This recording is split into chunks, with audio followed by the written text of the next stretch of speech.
Hi, Don Cavellis here from Four Dog Stove. Here we are at beautiful Camp Miller in Sturgeon Lake, Minnesota for the 2014 Winter Camping Symposium. As we can see down the road here, we got plenty of hot tents with stoves a-going, and we got a lot of neat people here to talk about winter camping and many other things to do with getting out in the outdoors and enjoying Mother Nature.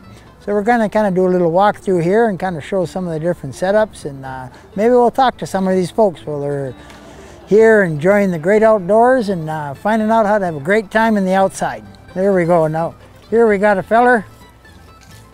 He's a smart man.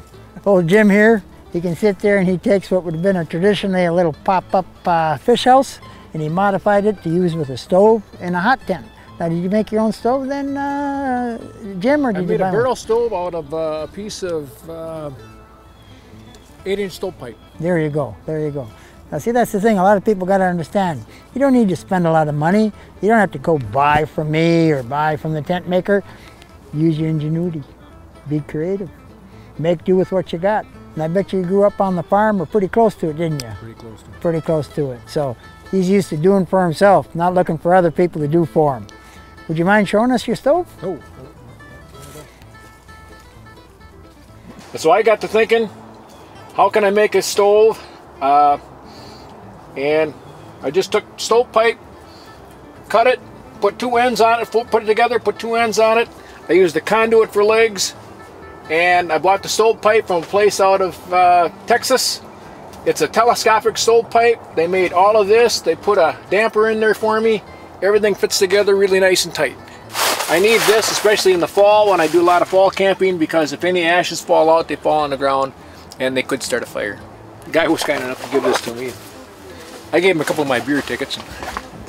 I think you did a heck of a good job. I mean, I love the way you took that, just took a standard 8-inch pipe, cut her down, took two end caps, made yourself a modified door with that, made yourself a little plate on top for your coffee pot. Yep. I love the way you did the pins for your on the conduit.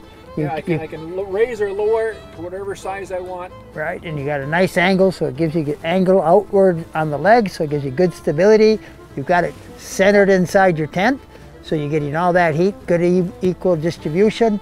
You got as much stovepipe as you can inside the tent, which I think is real critical, because then that's acting like a heatilator and giving that all that extra heat. Right. I think it's an absolutely amazing little stove, and I really got to admire your creativity and your gumption just to get out there and do it and get outside, and I think that's the key. Well, we tested it last year in the Boundary Waters at 30 below, and me and my buddy, I had another guy over on this side, and the two of us slept very comfortable at 30 below. Well, Jim, I really appreciate you sharing that with us, and I think you should be an inspiration to a lot of folks. Well, thank you. You got like minds, but yet you got everybody's doing a little bit different, and now you can come up with your own hybrid and do it only that much better the next time you do it. So, well, I appreciate your time. Well, thank you, sir. Enjoy the weekend. I will.